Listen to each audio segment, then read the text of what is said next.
3,4 millions, c'est ce qu'on a fait en 3 ans et demi à peu près, la team. La banque regarde vraiment sur les 3 derniers mois. Tout ce qui se passe avant, vous faites ce que vous voulez. Le but, c'est que le plus de personnes possible atteignent ce stade. L'idéal, c'est 10%. Moi, en moyenne, j'ai mis 5%. Donc, plus vous appliquez les stratégies que je vous enseigne dans la formation et dans cette vidéo, moins vous mettrez d'apport. Donc, pour mettre le moins d'apport possible, comment ça se passe ? 1 million d'euros en immobilier, 2 millions, 3 millions, 3,4 millions. C'est ce qu'on a fait en 3 ans et demi à peu près, la team. Donc, je vais vous expliquer dans cette vidéo comment vous allez devenir millionnaire grâce à l'investissement immobilier. Et c'est aussi valable pour les débutants. Donc, écoutez bien cette vidéo et restez jusqu'au bout parce que vous aurez des pépites au fil de cette vidéo. Je parle sur cette chaîne de tout ce qui est investissement immobilier, entrepreneuriat, processus. Récupère dans la description ta formation gratuite pour te débuter et construire ton patrimoine. Tu auras toutes les informations sur comment calculer ta capacité d'emprunt et encore pas mal de choses. Donc télécharge vite ta formation gratuite, abonne-toi, partage, like cette vidéo et commente. Et avant que je parle des différentes solutions, n'hésite pas à me dire si tu sais où tu l'as déjà fait, où t'en es, combien tu as de patrimoine, combien tu vas atteindre, etc., etc. Déjà, qui peut devenir millionnaire immobilier? Est-ce que c'est que les riches? Est-ce que les gens qui sont au SMIC peuvent y arriver? Qui peut y arriver? En réalité, tout le monde peut y arriver. Sauf si vous êtes au RSA, ça c'est mort. Si vous êtes au chômage et que vous n'avez pas de société, c'est mort. Parce que ceux qui sont au chômage et qui ont une société à côté, par exemple si je pense aux ceux qui sont en SASU et qui ne se versent pas de salaire parce qu'ils ont déjà le chômage, là c'est possible. Après il faudra changer de statut évidemment, mais c'est possible. Donc les deux qui ne peuvent pas, RSA, chômage sans société. Vous, c'est mort. Changez votre situation et après, vous pourrez entamer le processus. Si vous êtes interdit bancaire, c'est pas grave. Il suffit d'attendre 3 mois. Il faut savoir que quand vous allez voir la banque, il y a 3 mois de recul. Tout ce qui s'est passé avant, on s'en fout. Si avant vous étiez interdit bancaire, vous faisiez n'importe quoi au niveau des dépenses, on s'en fout. La banque regarde vraiment sur les 3 derniers mois. Tout ce qui se passe avant, vous faites ce que vous voulez. Donc faites le nécessaire pour être nickel dans les 3 derniers mois. Par contre, si vous allez voir la banque, comme je vous l'ai dit, au RSA et tout ça, ça c'est mort. Mais tout le reste des cas, tous les autres cas, c'est possible. Ensuite, bien entendu, c'est logique. Vous allez comprendre que plus vous êtes riche et plus vous avez les compétences et les connaissances, ça va aller plus vite. Moins vous êtes riche et moins vous avez les compétences et les connaissances, ça va aller moins vite. Maintenant, il vaut mieux connaître les stratégies que je suis en train de vous faire dans cette vidéo et avec ma formation gratuite et les méthodes, et avoir un peu moins d'argent et moins d'apport, qu'avoir plein d'argent et plein d'apport et que vous connaissez rien. Parce que si vous faites n'importe quoi avec la fiscalité, ou avec le type d'humain que vous recherchez, ou avec la rentabilité, etc., etc., même si vous avez de l'argent, vous l'avez investir n'importe quoi, et au bout de 1 ou 2 appartements, la banque va vous coincer. Donc clairement, le plus important, c'est d'avoir les bonnes méthodes et après, vous allez comprendre comment faire pour atteindre ce stade-là le plus rapidement possible. Maintenant, en termes de prérequis, donc je sais qu'on vous fait plusieurs vidéos, on vous dit faut pas d'argent, comment faire sans argent, etc., etc. Alors forcément, j'ai envie de vous dire, l'idéal, c'est d'avoir le salaire le plus élevé possible et le plus d'apport possible. Ce qu'il faut que vous mettiez en tête, c'est que pour aller plus vite, il faut de l'apport. Donc plus vous avez de l'apport, plus vous allez aller vite. Mais il va falloir de l'apport sur le premier coup. Après, vous allez voir que vous n'en aurez pas besoin, je vais vous expliquer dans la suite des vidéos. Donc idéalement, par rapport au premier coup que vous allez faire, c'est bien d'avoir 10%. Moi, en moyenne, je mets 5%, mais c'est bien d'avoir 10%. C'est-à-dire que si vous voulez acheter un bien à 100 000, il faut 10 000. Vous voulez acheter un bien à 200 000, il faut 20 000. Vous voulez acheter un bien à 300 000, il faut 30 000. Donc ça, c'est l'idéal. En immobilier, ce qu'il faut comprendre, c'est qu'il y a toujours la partie idéale, ce qu'il faudrait pour que vous soyez le plus sûr possible, et la réalité des faits. Donc, je vais pas vous... Sinon, il suffit que je fasse une vidéo où je vous dise faut gagner 100 000 euros par mois et vous serez millionnaire et puis basta. Non. Le but, c'est que le plus de personnes possible atteignent ce stade. L'idéal, c'est 10%. Moi, en moyenne, j'ai mis 5%. Donc, plus vous appliquez les stratégies que je vous enseigne dans la formation et dans cette vidéo, moins vous mettrez d'apport. Donc, pour mettre le moins d'apport possible, comment ça se passe? Si c'est votre banque et que c'est une banque régionale, SDEP, Crédit Agricole, etc., etc., il y aura plus de possibilités de moins mettre d'apport parce que la banque vous connaît et qu'il y a pas mal de... Vous avez des comptes chez eux, des cartes bleues, des assurances vie, etc., etc. Vous avez déjà des produits commerciaux. Il faut savoir que la banque, le fait qu'elle vous connaisse depuis longtemps, c'est pas un avantage en termes d'accord de prêt. Parce que la banque s'en fout de l'ancienneté. La banque, elle peut prêter 1 million à un prospect. Donc un prospect, c'est quelqu'un qui arrive, qui est nouveau. Et vous dire non, c'est pas possible. Donc si vous n'avez pas de produits commerciaux et si vous ne montrez pas à la banque que vous maîtrisez le game et si vous n'êtes pas intéressant en termes de carte bleue, de dépenses, etc., même si vous êtes depuis 30 ans à la banque, elle va vous recaler. D'accord ? Mais si vous avez fait nécessaire, que vous avez des produits commerciaux, que vous faites gagner de l'argent à la banque, que vous avez des livrets A, des PEA, etc., des assurances vie, que vous avez une bonne épargne, etc., potentiellement, la banque peut vous dire, écoutez, sur ce coup-là, vous ne mettez pas d'apport ou pas beaucoup. parce que vous avez déjà pas mal d'épargne chez nous, etc., etc. Donc quand vous allez voir cette banque et que c'est une banque régionale et que vous avez le bon interlocuteur qui a la bonne délégation, donc la délégation c'est le montant qu'elle peut décider en agence, là il y a des possibilités que la banque vous demande moins d'apport ou pas beaucoup d'apport. Mais après c'est pas certain, ça dépend des cas. Ce que vous devez comprendre absolument, ce que les gens ont du mal à comprendre, c'est qu'en immobilier, il n'y a pas de... Malheureusement, on ne peut pas faire une règle pour tout le monde. Il y a vraiment du cas par cas. Moi, je suis indépendant, j'ai pas de CDI. Vous, peut-être que vous avez un CDI, peut-être que vous êtes metteur du spectacle, peut-être que vous êtes retraité, peut-être que vous avez un certain âge avec des maladies qui font que l'assurance, ça va coûter cher. Bref, il y a plein de cas par cas qui font que je peux pas vous dire, pour pas mettre d'apport, faut faire ça, ça, ça, et c'est terminé. Non. Il y a des étapes, des stratégies qu'on peut mettre en place, mais après, il faut vous adapter à vos situations. Peut-être que vous êtes indépendant, donc vous avez un compte pro, donc c'est ça qu'il faut mettre en avant. Vous êtes en CDI, donc comme vous êtes en CDI, il faut mettre en avant votre CDI, etc., etc., etc., etc.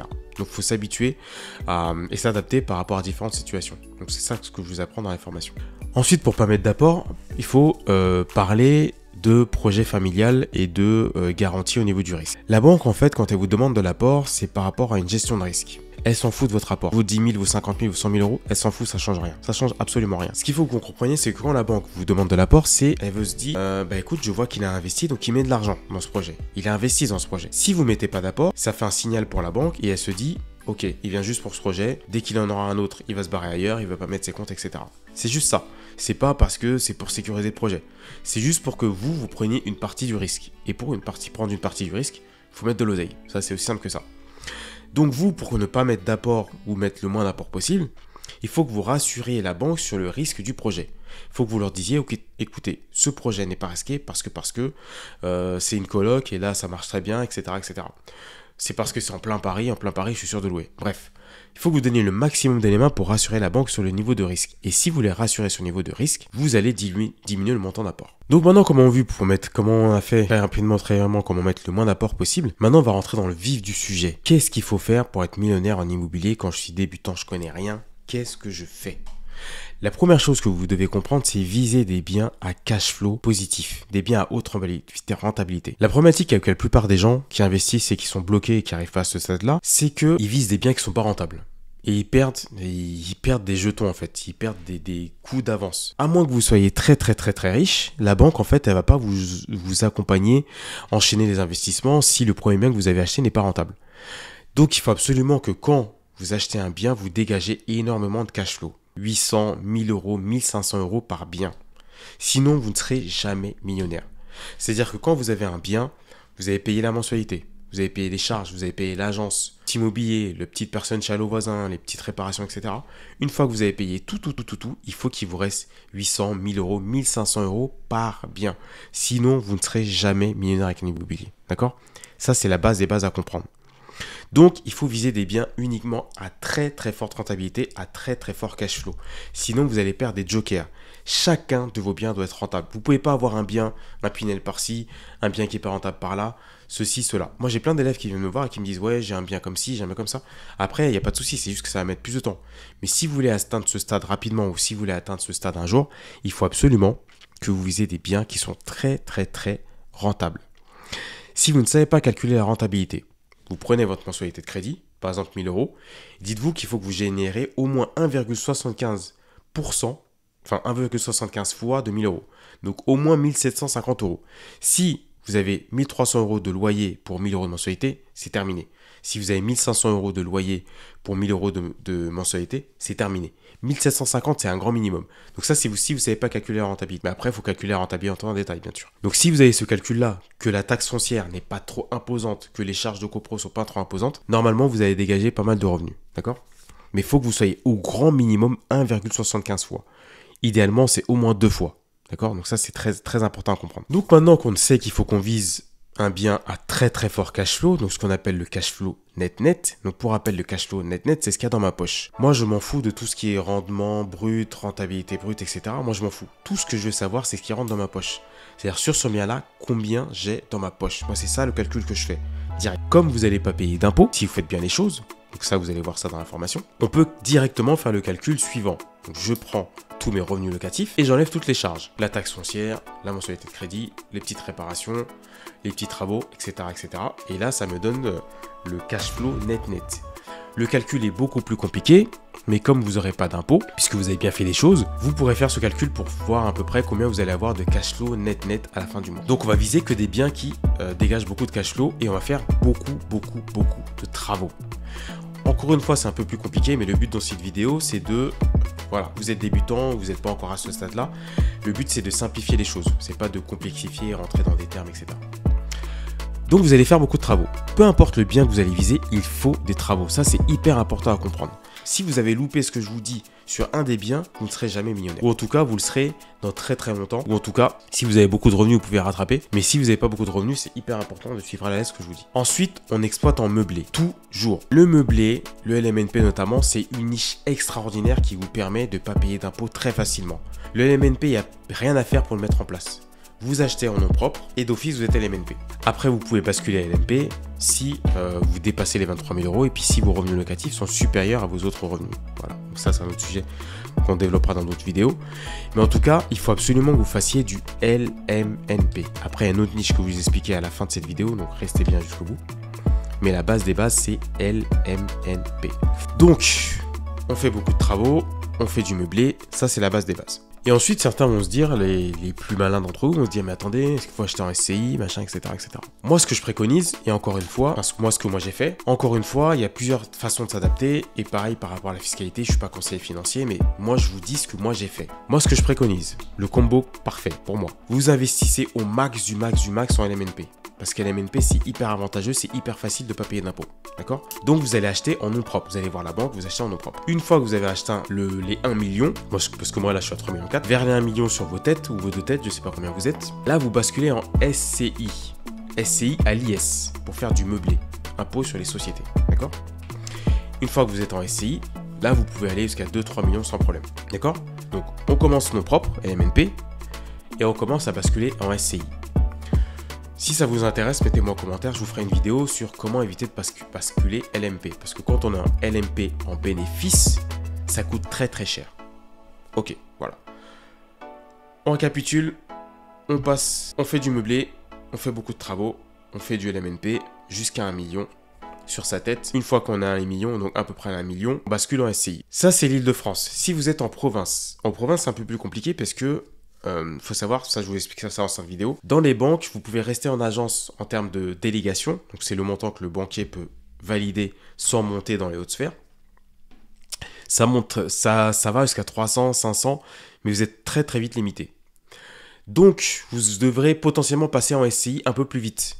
Pourquoi? Parce que dans les agences, pour eux, le risque est plus important. C'est plus important en province d'avoir 500 000 € sur sa tête, parce que c'est ce qui est habituellement fait par rapport aux biens, que avoir 1 million en Ile-de-France. En Ile-de-France, si vous avez 1 million sur votre tête, c'est normal, entre guillemets. Voilà, c'est pas un souci. En province, 1 million sur vos têtes, c'est compliqué, d'accord? Donc en province, potentiellement, vous allez basculer en SCI plutôt. Ce qu'il faut que vous compreniez, c'est que il faut basculer en SCI jusqu'à la délégation maximum de la banque. Donc si en Ile-de-France, vous avez 1 million, 1,5 million, donc ça, vous demandez à la banque. Vous êtes en nom propre jusqu'à 1 million, 1,5 million, ça passe. En province, c'est un peu plus compliqué, d'accord? Donc c'est là le seuil que vous devez vous dire quand vous atteignez le seuil de décision de délégation de la banque. Là, on passe en SCI. Donc, il faut qu'on vise des biens qui rapportent de l'argent. Qu'est-ce qui rapporte le plus de l'argent en termes d'exploitation? Ce sont les IDR. Alors, pourquoi les IDR? Les IDR sont des immeubles de rapport.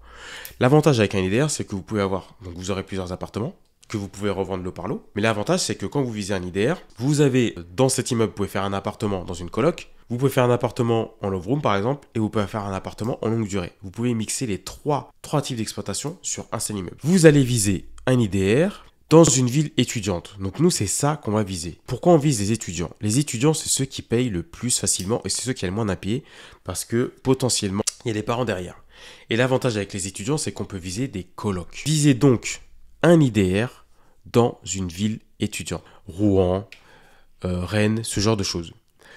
Après, visez une ville, soit une ville étudiante, mais après ça va coûter cher, soit une ville qui est à côté, qui est accessible facilement vers la ville étudiante. Maintenant, on va viser des étudiants ou on va viser des jeunes trentenaires, enfin des gens où il y a des sociétés ou des jeunes travailleurs, ce genre de choses. Donc c'est ça la cible. Étudiants, jeunes travailleurs. On prend un immeuble soit dans une petite ville qui est accessible rapidement dans la grande ville, ou on prend un immeuble dans la ville qui est étudiante carrément, ou il faut que ce soit accessible en tramway, en métro ou en bus, mais il faut que ce soit facile d'accès. Donc c'est ça que vous devez cibler. On vise ces gens-là parce que, encore une fois, on peut diviser en colocs. C'est hyper important. Ne visez pas des trucs au hasard. On vise des trucs, des biens, des choses qui rapportent de l'oseille.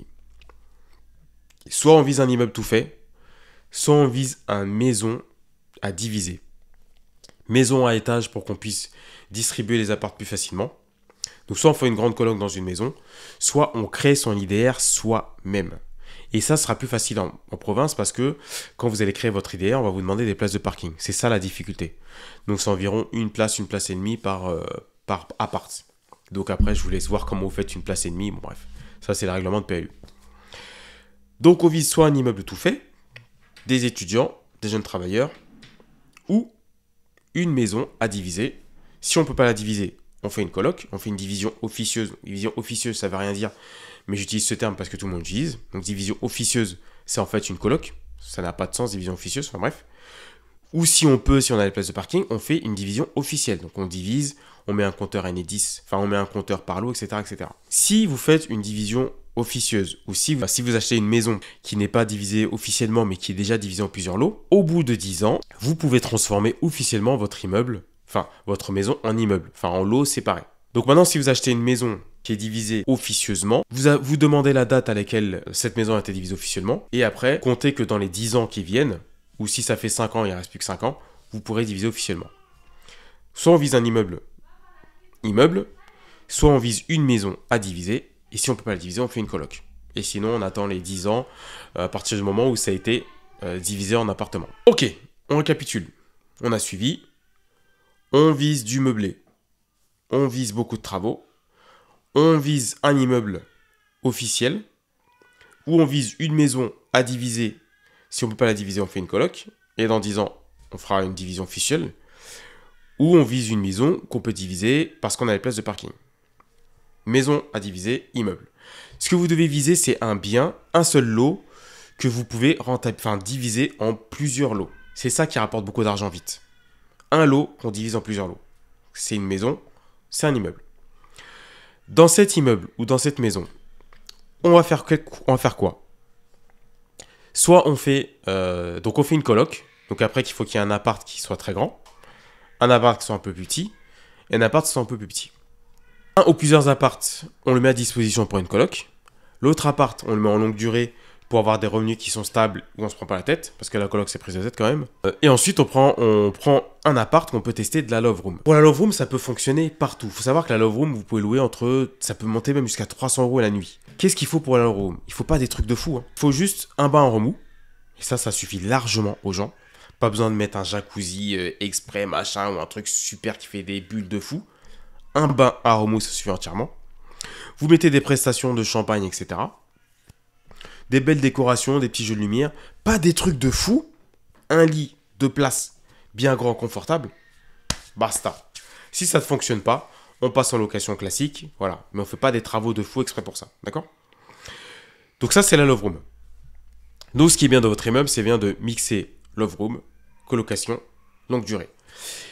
Après, l'avantage avec un immeuble, c'est que si on se trompe, par exemple, si la love room, ça ne marche pas du tout, ce qui m'étonnerait. Mais de toute façon, dans l'immobilier, il faut toujours avoir un plan B.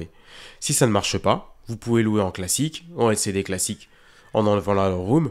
Vous pouvez louer un studio parce que vous avez visé les étudiants jeunes travailleurs. Ou vous pouvez louer en longue durée. Enfin bref, vous avez le choix.